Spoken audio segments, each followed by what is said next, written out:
I stumbled upon something that truly shocked me. An idea I once believed was impossible. I thought human sacrifices were buried in the past with the Aztecs, the Egyptians, the forgotten temples of ancient gods. But after digging through documents, studying hidden symbols, and connecting dots in recent events, I realized something terrifying. These rituals never disappeared. They were never destroyed. They were simply transformed, hidden, and now carried out by the very elites who claim to rule our world. What I'm about to show you is not easy to digest. But if you stay with me until the end, you'll see the blood-red thread that ties the pyramids of the ancients to the palaces of power today. Long before skyscrapers, parliaments, and presidents, there were temples. And inside those temples, humanity's darkest rituals were performed under the open sky, drenched in fire and blood. The Aztecs believed that the sun itself would die if they did not feed it with human hearts. Thousands of prisoners, slaves, and even volunteers were marched up the steep steps of stone pyramids. Imagine the sound: drums beating, chants echoing, and a priest raising a sacrificial blade as the crowd roared. The heart, torn from a living chest, was lifted high toward the burning sun. To them, this was not cruelty. It was survival. Without sacrifice, the gods would abandon the world. The Egyptians were no different. In the shadow of the pyramids, when a pharaoh died, servants and even family members were sometimes buried alive beside him, meant to serve in the afterlife. And while mainstream history often downplays this, whispers of blood offerings remain scattered in ancient texts. The Phoenicians, worshippers of Baal and Moloch, went even further. In the ruins of Carthage, archaeologists discovered charred remains of infants, leading to one of history's most chilling claims: children offered by fire to their gods. Ancient writers described massive bronze statues, heated until they glowed, where the young were placed as offerings. The screams would rise with the smoke, and the crowd believed the gods were satisfied. These sacrifices were not just rituals, they were transactions. Life traded for power. Blood spilled for control over harvests, wars, and kingdoms. And the terrifying truth is this: once a society accepts that blood has power, that idea never really dies. After the fall of the ancient empires, many believed that human sacrifice had ended forever. The temples of the Aztecs crumbled, the Phoenician idols were buried, and the Egyptian pharaohs became dust. But did the ritual itself vanish? Or did it simply change its mask? History tells us that when societies evolve, so do their rituals. The need for blood, for sacrifice, never truly disappears, it transforms. Instead of thousands being slain on a pyramid, the elites began to hide their offerings behind symbols, ceremonies, and coded traditions. In the Middle Ages, secret societies emerged in the shadows of Europe. Some whispered about midnight gatherings, cloaked figures performing mock sacrifices, rituals designed to echo the power of the ancients, but hidden from the public eye. Instead of stone altars, they used coded oaths sealed in blood. Instead of temples, they gathered in underground chambers where no one could see. Even the Christian era, which claimed to abolish paganism, kept traces of sacrifice alive. Think about it: the central symbol of Christianity is the cross, the image of a man tortured and killed as a divine offering. The ritual of the Eucharist, bread and wine representing the body and blood, is a sanitized echo of far older practices. Sacrifice was not erased. It was rebranded. Fast forward to the occult revival of the 19th and 20th centuries. Figures like Aleister Crowley openly wrote about sex magic and blood offerings as gateways to power. He claimed that blood, especially innocent blood, carried an energy unmatched by any other substance. His teachings inspired entire generations of secret orders and occult groups, many of which still whisper about these rites today. And here's the most disturbing part: symbolism is everywhere. The red shoes often linked with sacrifice. The one-eye ritual in celebrity culture, echoing ancient initiations. Massive ceremonies where fire, chanting and masks dominate, from Bohemian Grove to hidden elite gatherings across the world. What the ancients did openly, the modern elite hides in plain sight. Not with thousands of witnesses cheering at a pyramid, but with millions watching unknowingly on TV, concerts and global events. The altar has changed, but the essence remains. Sacrifice fuels power. So the question is, if blood rituals never truly died, where are they happening now? And who are the ones being offered? As the world stepped out of the age of pyramids and temples, many believed the era of sacrifice had finally ended. But the truth is, it only went underground. In the Middle Ages, whispers of dark rituals haunted Europe. In villages plagued by famine or disease, people spoke of witches gathering at night under the pale light of the moon, to offer blood and fire to ancient gods that the church claimed had been destroyed. These were called the sabbats, and the stories always sounded the same: cloaked figures, chants in forbidden languages, and the promise that blood would buy protection or power. At the same time, secret brotherhoods began to rise. The Knights Templar, praised as holy warriors, were accused of worshipping strange idols and practicing forbidden rites. In 1307, when the Templars were suddenly arrested, the accusations shocked the world. Spitting on the cross, obscene rituals, and sacrifices to a mysterious head called Baphomet. Historians still debate whether these charges were true, or a cover-up to destroy an order that had become too powerful. But one thing is certain: the image of the Templars remains forever tied to the idea of hidden rituals. From there, Europe's occult underground only grew stronger. Alchemists and magicians, men who worked in shadows, spoke of blood as a substance of power. They believed it was the essence of life, capable of sealing pacts with unseen entities. Some manuscripts from the 15th and 16th centuries describe chilling experiments, drops of blood mixed with ink to write spells, or the use of human remains in ceremonies meant to contact spirits.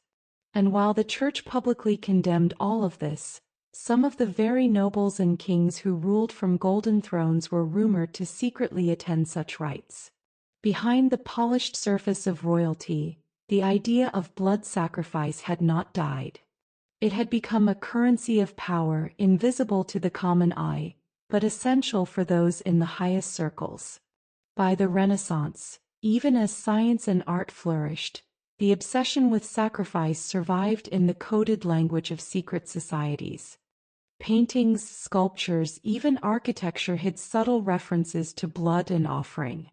The public saw beauty, but the initiated saw symbols of the old blood cults living on, disguised in plain sight. And this is the chilling pattern of history. Every time sacrifice seemed gone, it returned, hidden deeper, dressed differently, but always present. The ancients had altars of stone. The Middle Ages had secret chambers and forbidden orders. And in both, the same belief pulsed in the shadows: blood is power. And power is worth any price. As the world stepped into the age of reason, science, and revolutions, it seemed that superstition and blood rituals had finally been buried in the past. But appearances can deceive. The modern era did not kill the old practices, rebranded them. The 19th and 20th centuries saw a strange revival of the occult. Men like Aleister Crowley, the so-called Great Beast, shocked the world with writings about sex, magic, blood offerings, and the pursuit of power through forbidden rites. Crowley claimed that blood carried an energy unmatched by any other substance, a currency of power that could open doors to other realms. His ideas influenced secret orders such as the Golden Dawn and the Ordo Templi Orientis, groups where politicians, aristocrats, and intellectuals experimented with rituals that echoed the sacrifices of the ancients. But these practices did not remain confined to the occult underground. Whispers grew louder that even the highest levels of society were touched by them. From secluded mansions in Europe to hidden retreats in America, reports surfaced of cloaked elites gathering around firelight, chanting and performing symbolic sacrifices. To the outside world, these were dismissed as theater, harmless pageantry. But what kind of theater requires such secrecy, such devotion, and such powerful men in attendance? One of the most notorious examples is Bohemian Grove, a heavily guarded forest retreat in California. Each year, some of the most influential figures in politics, business, and media gather before a massive stone owl. There they perform a ritual called the cremation of care, in which a human-shaped effigy is burned in a ceremony of fire, chants, and robes. Officially, it is symbolic, a play. But why would presidents, CEOs, and world leaders need to participate in such an ancient echo of sacrifice? Even in entertainment, the echoes are everywhere. Music videos, global concerts, award shows, all dripping with imagery of fire, masks, red lights, and the one eye staring above the stage. To the untrained eye, it is just performance art. To the initiated, it is a ritual, presented to millions who don't even realize what they are witnessing. The frightening reality is this: modernity did not erase sacrifice, it polished it. The altars became stages. The priests became celebrities and politicians.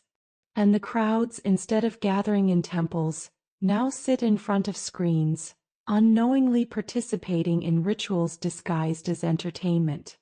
From Crowley to Bohemian Grove, from private lodges to stadiums filled with lights, the message is the same.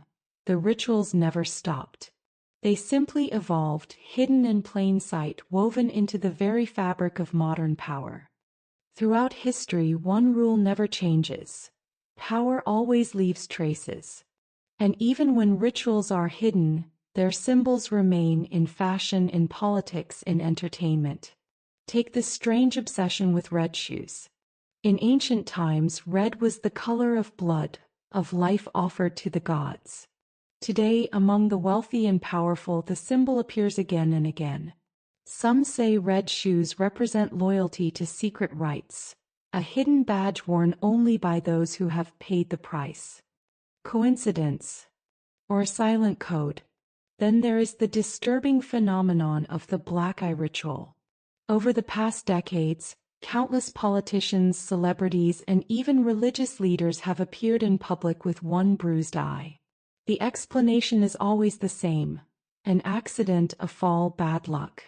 But to those who know the code, it signals initiation, the eye marked as proof of sacrifice, echoing the one-eye symbolism of the ancients. The owl is another shadow that refuses to disappear. From the temples of the Phoenicians to the forests of Bohemian Grove, the owl has remained a guardian of sacrifice and secrecy. It hides in plain sight, on ancient carvings, on the dollar bill, in modern architecture. Why does the same creature of the night keep appearing century after century, tied to the most powerful people on earth? And the serpent? In Egypt, it symbolized divine power and eternal life. In modern times, it slithers into logos, jewelry, and public ceremonies, always a reminder of hidden wisdom, but also of the bloodline theory, the belief that rulers descend from ancient serpent gods who demanded blood to maintain their throne. Even global events echo these themes. Opening ceremonies of the Olympics, music award shows, political inaugurations, all filled with fire, masked figures, and eyes projected in the sky. To the average viewer, it is spectacle. To those who study the symbols, it is something else. Ritual theater where millions unknowingly witness echoes of ancient sacrifice. And that is the most terrifying truth. These symbols are not hidden in remote temples anymore. They are projected on the biggest screens, performed on the biggest stages, and repeated until they seem normal. The same codes the ancients carved in stone now flash across our screens in high definition. So ask yourself, if the symbols of sacrifice are everywhere around us, what are they preparing us for? Are we simply watching art and entertainment, or are we participating without knowing it in rituals that never ended? We began this journey in the temples of the Aztecs, where hearts were torn out to feed the sun. We walked through the tombs of Egypt, the fires of Carthage, and the shadows of medieval Europe. And step by step we discovered a chilling truth. Human sacrifice never truly ended. It changed. It adapted. From stone altars to secret chambers. From occult lodges to global stages. The rituals of blood are no longer hidden in the dark. They are projected into our lives, disguised as culture, entertainment, and power. So the question is not, did sacrifice survive? The question is, how much of our world is already built on it? If you watched until the end, you are not just a viewer. You are part of the hidden order. Stay awake, stay curious, and remember, some secrets are not meant to be ignored.